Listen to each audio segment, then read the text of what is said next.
dans cette 13e vidéo de présentation du modèle de la dynamique universelle. Donc je vais revenir sur le sujet dont je vous ai parlé la dernière fois, à savoir la méditation qui permet en fait de réduire ces stocks de pensées et de dispositions à réagir liés au non voulu, éventuellement au voulu, si vous avez une perspective réellement de libération au sens bouddhiste du terme, et notamment de pratique de la méditation, y compris donc à travers cette méditation qui est la méditation Vipassana, qui permet de développer son équanimité, et réellement, et c'est ce que je voulais un petit peu plus vous représenter. Je vous ai parlé de l'ogre la dernière fois.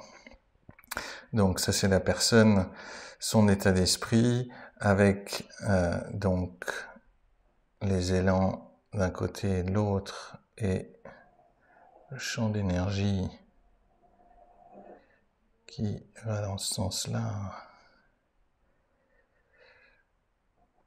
Et pour ce côté qui va dans l'autre sens.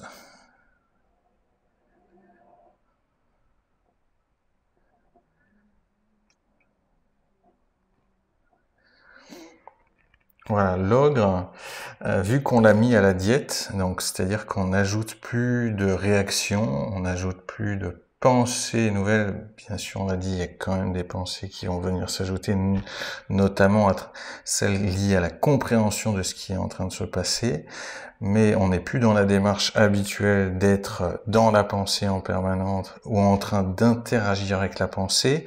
Là, on est en train d'observer les sensations à travers son corps. Et à chaque fois que l'esprit s'échappe dans les pensées, on revient à la présence, à l'observation neutre, équanime, on a dit, des sensations qui apparaissent et disparaissent dans tout le corps, donc partie par partie dans le corps, sans s'attacher à l'une plus particulièrement qu'à l'autre.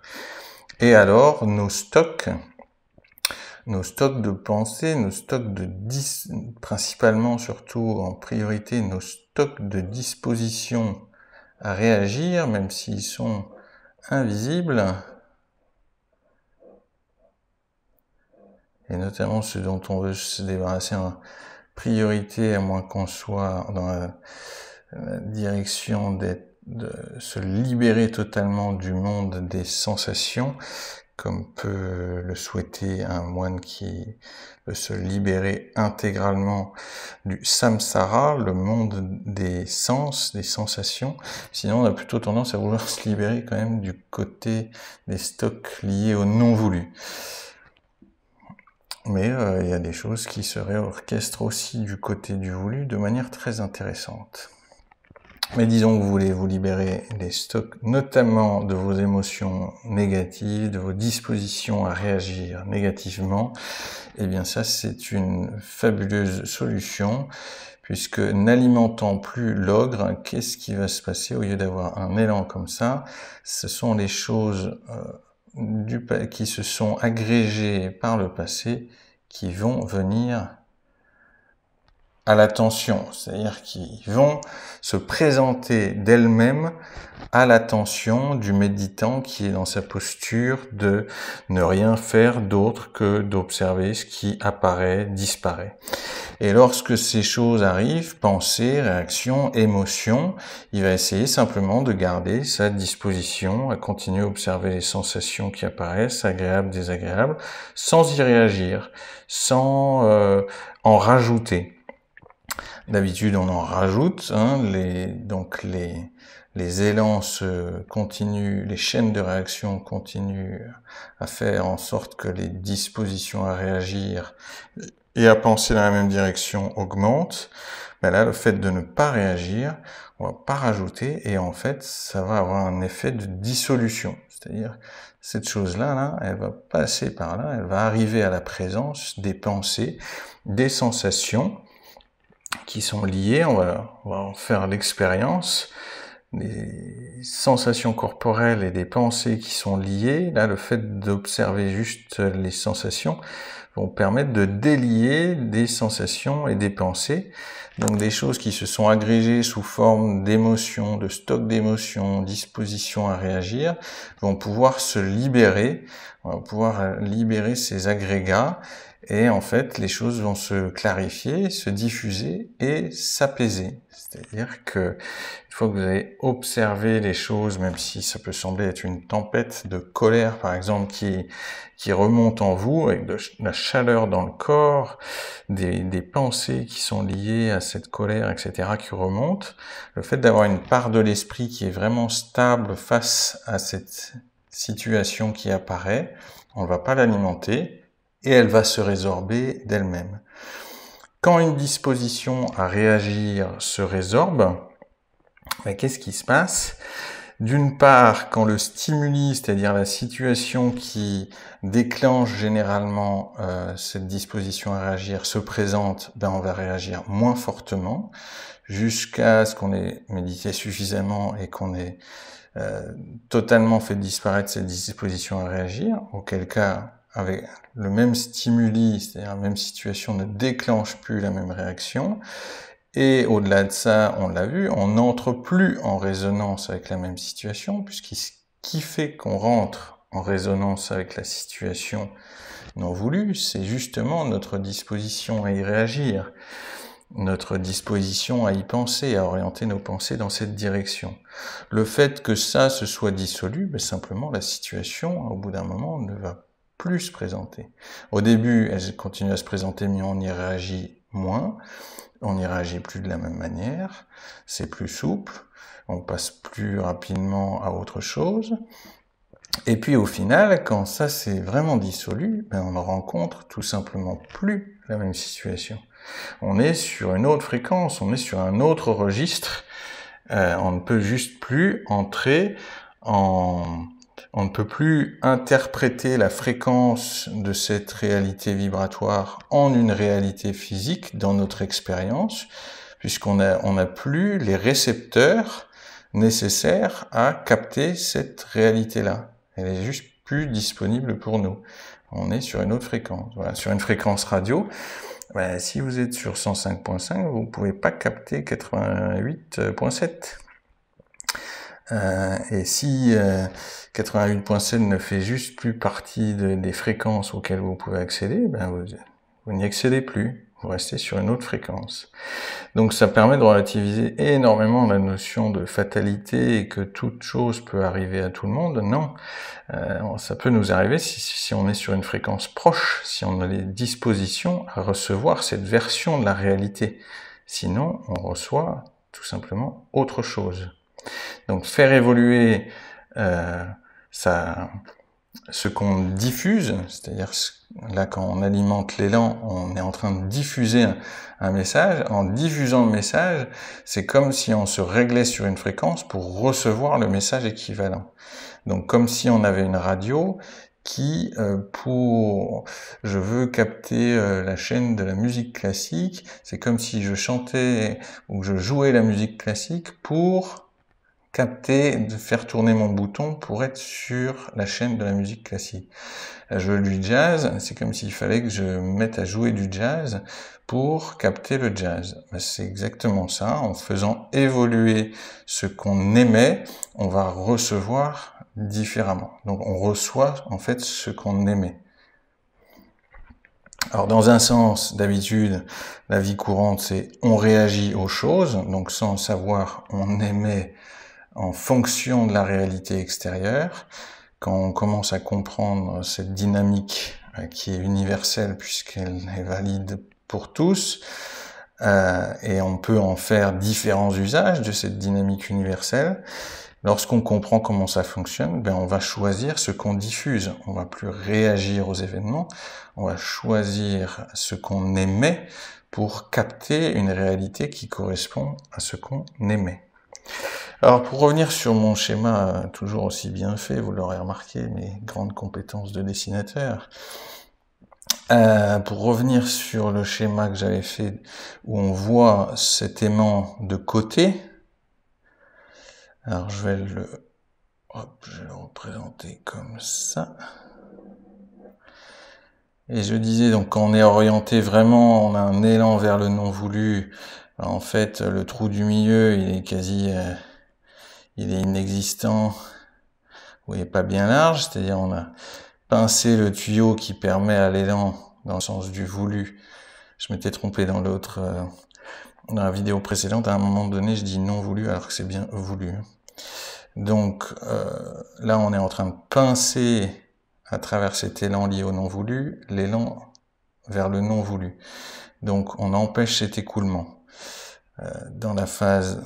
Et là du coup notre champ énergétique, si on le voit comme ça c'est un champ. On voit l'aimant, mais on voit le champ.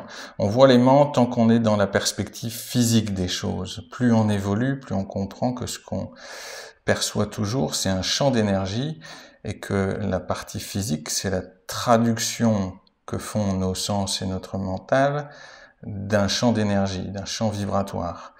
Donc ça peut être une traduction d'un champ vibratoire sous forme d'une pensée, mais ça peut être la traduction sous forme d'un événement, sous forme d'une sensation physique, sous forme d'une condition du corps, sous forme d'une personne qu'on rencontre, sous forme de tout ce qu'on peut expérimenter au niveau physique.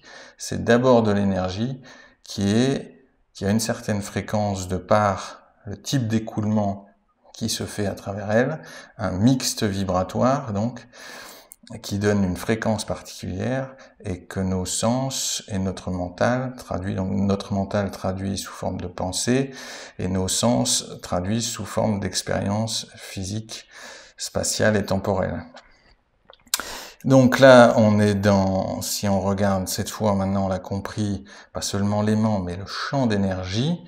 Alors on a un champ d'énergie dont les choses vont sortir par là, qui va en fait, on le verra, ça tourne en fait en spirale, ça ne fait pas que ça vrille aussi, mais on va avoir un champ d'énergie assez, comment dire, assez sombre. Là je vais peut-être pas prendre le temps de l'assombrir totalement, mais il serait...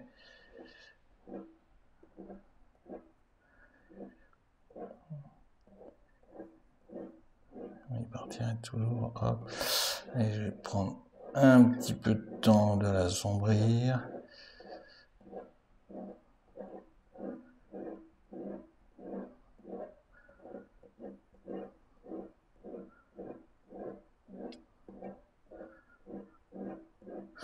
Je vais prendre l'autre côté, je me déplace un peu.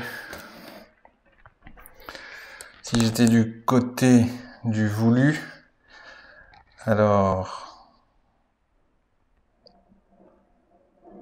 donc encore une fois, au début je pense observer quelque chose de matériel, de physique, et en fait c'est un champ d'énergie, un champ d'information que j'observe. Et là, quand je suis de ce côté et que j'ai cessé d'alimenter les pensées au non voulu, je ne presse plus le tuyau d'arrosage, donc il y a une ouverture, il y a de l'énergie vraiment qui s'écoule là vers moi, vers nous, dans le sens du voulu, et c'est déjà beaucoup plus confortable. Même si on n'a pas un très haut niveau de conscience, on peut être par exemple dans sa passion, on adore faire du surf ou du snowboard, on n'est pas un moine, mais on est sur ce qui nous fait vibrer, et ça va bien. Et l'info qui ressort d'ici, donc qui fait le tour là, ben en fait là je la noircis pas du tout, elle est très claire, on va dire, je prends des images, hein. Mais elle est pas sombre du tout. Là, on aurait la dépression, quoi. C'est une boule de pétanque qui a rouillé. Là, on a un beau donut bien brillant, enfin bien blanc, on va dire. Alors, et on va prendre la situation. Alors, on a plusieurs situations. Donc, comment je vais... Allez, je vais les mettre l'un en dessous de l'autre. Donc là, si je prends à peu près la largeur, hop, de mon champ. Donc au début, disons que je passe de là et je me mets à la méditation. Voilà, au début, ma capacité à observer ce qui est pas plus large que ça. Je suis bien content quand ça va dans la direction du voulu. Et mais j'ai quand même des stocks aussi de choses non voulues. Il y a des choses qui réémergent, des anciennes colères, des anciennes dispositions à la vulnérabilité, liées à l'image de soi, tout un tas de choses. Je vais essayer d'en caser 3. Ouf, ça va être compliqué. Là, on a déjà pas mal médité. Hein. On a fait, par exemple, plusieurs retraites de 10 jours. Ou si vous êtes prêt vraiment, y compris lors de la première retraite, on peut faire l'expérience que j'ai qualifiée de la page blanche la dernière fois. C'est-à-dire l'expérience de la dissolution de tout, de l'esprit, du corps.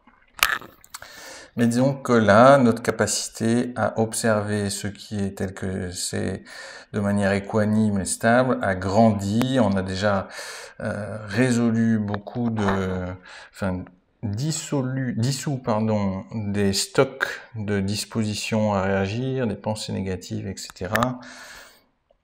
Alors bien sûr, là on a toujours de l'énergie qui s'écoule.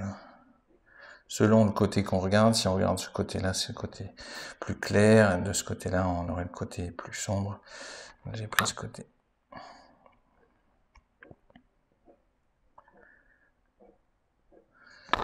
Donc ça, c'est de l'information, ça peut être des suites de pensées, par exemple.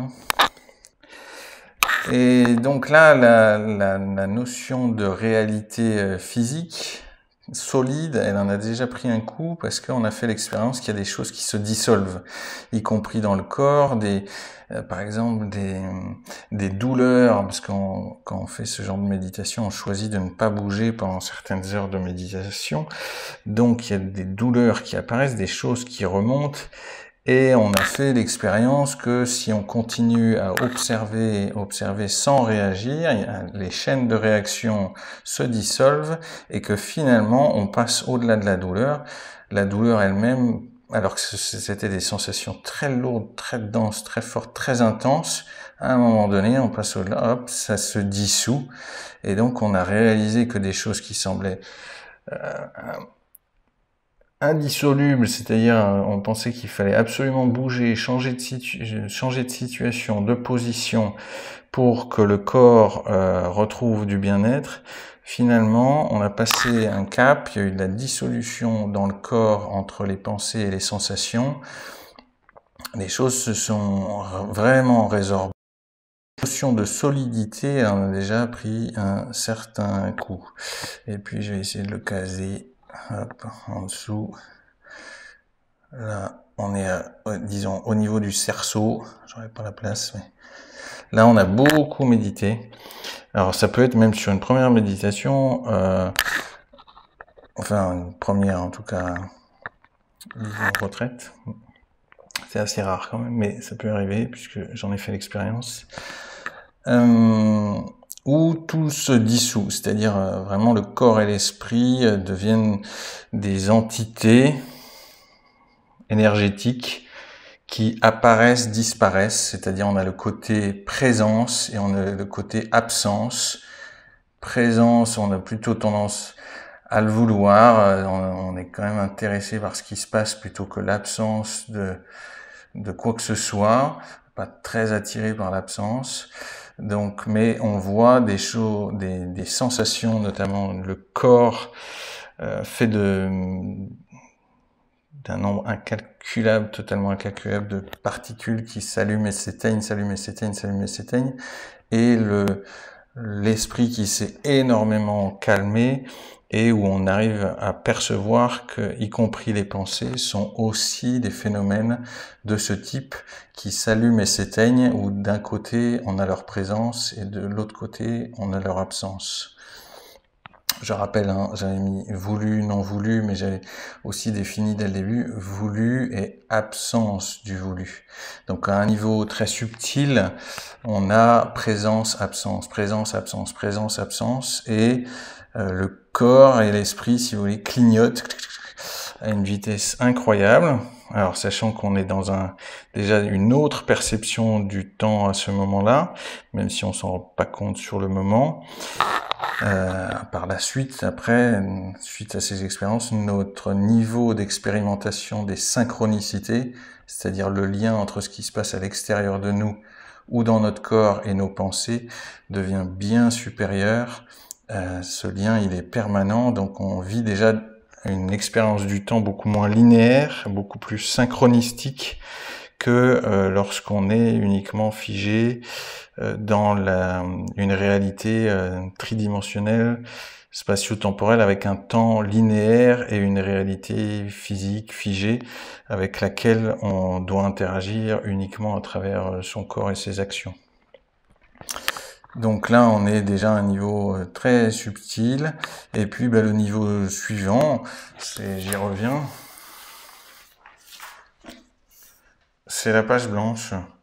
C'est-à-dire, c'est pas un vide, c'est un vide plein de présence. Donc la qualité de l'univers, la qualité de toute particule la plus infime soit-elle, jusqu'au plus grand phénomène, l'univers, les univers, au cœur, c'est-à-dire de manière sous-jacente, ils sont sur une page blanche. Cette page blanche, si je peux y mettre des mots, c'est la qualité d'existence, la qualité de présence, la qualité de conscience. Mais là, plus comme un feedback, c'est-à-dire il n'y a rien sur lequel revenir. Puisqu'il n'y a rien. Il n'y a rien à observer, il n'y a pas de phénomène. S'il n'y a pas de phénomène à observer, il n'y a pas de suite de phénomènes, donc il n'y a pas d'expérience du temps. Pour qu'il y ait une expérience du temps, il faut qu'il y ait au moins une suite de quelque chose et une mémoire de ce qui vient de se passer, donc une notion de feedback. Là, on retrouve cette notion de feedback sur soi, qui génère la notion d'existence, prendre conscience de quelque chose, mais là c'est la disposition à prendre conscience de quelque chose, mais pas encore le quelque chose dont on prend conscience. Donc à tous les échelons de la réalité, cette disposition, c'est-à-dire cette qualité d'existence, de conscience, de présence, d'observation pure, elle est là. Mais il n'y a pas une entité qui observe quoi que ce soit, un objet à observer ou une entité à observer. Non, il y a juste la présence, la qualité. Et tout ce qui découle ensuite, si on revient, on sort de cet état et on revient, là on a des niveaux énergétiques très hauts où les choses sont que de l'ordre de la vibration. Alors, je vais décaler un peu.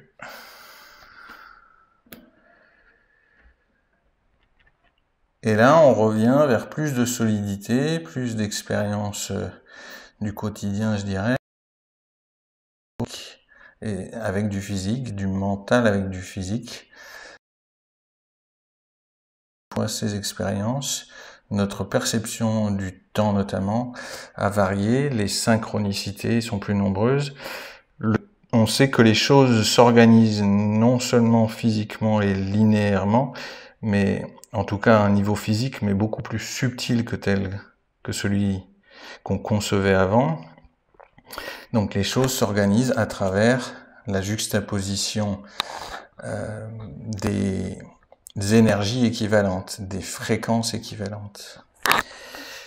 Ma foi, encore une bonne vidéo, on est à 24 minutes. Je pense que je vais arrêter là-dessus pour celle-ci.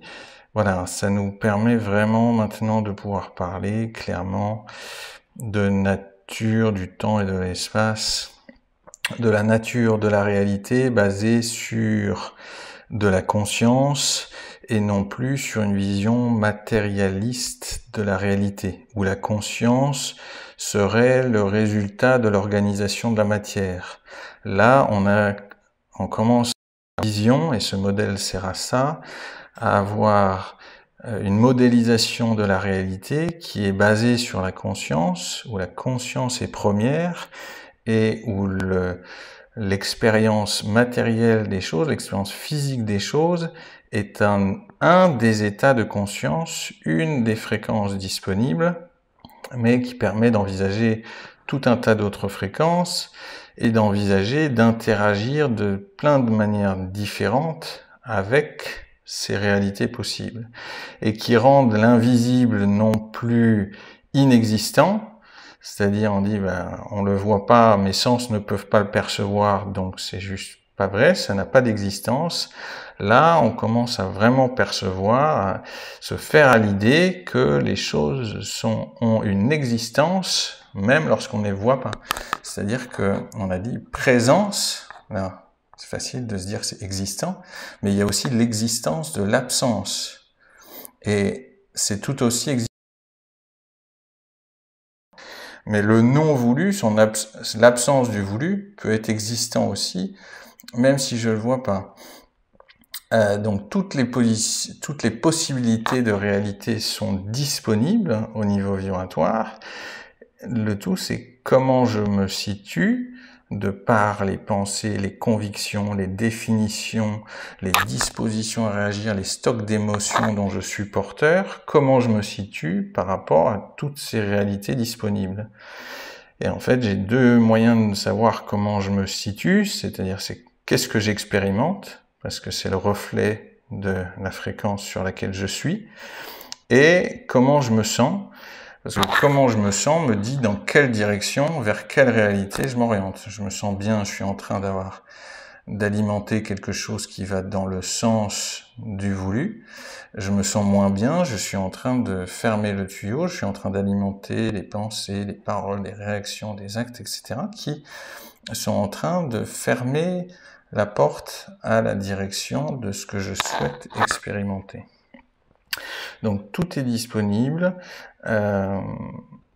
et je peux, moi, me rendre disponible, plutôt que de chercher à obtenir ou de chercher à agir, me rendre disponible à la réception du signal qui correspond à ce que je souhaite expérimenter. Alors ça peut être quelque chose de défini et je veux vraiment expérimenter ça, ou simplement m'ouvrir à la possibilité, c'est-à-dire j'ai conscience d'être sur un chemin de conscience, il y a des choses qui m'intéressent, tiens, je vais expérimenter, et puis ça va avoir des effets, et les effets seront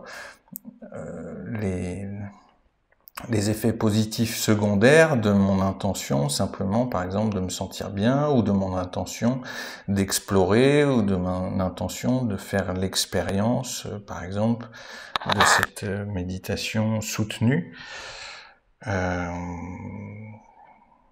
Voilà. Ma foi, je pense être au bout de la vidéo, ouais, ça fait un bon moment que je parle, et en plus, je suis reparti une seconde fois.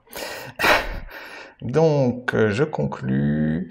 Vous pouvez évidemment liker, partager, vous abonner, me contacter si vous souhaitez en savoir plus, mettre en application, évoluer à travers les liens de description sous la vidéo. Donc, il y a mon lien profil Facebook, profil LinkedIn. Quand vous découvrez les liens, peut-être que j'en aurai rajouté d'ici là. Et voilà, il y a un accompagnement qui est disponible en visioconférence plusieurs fois par mois. Vous êtes les bienvenus à me contacter si vous voulez avoir plus d'infos. Merci de votre attention et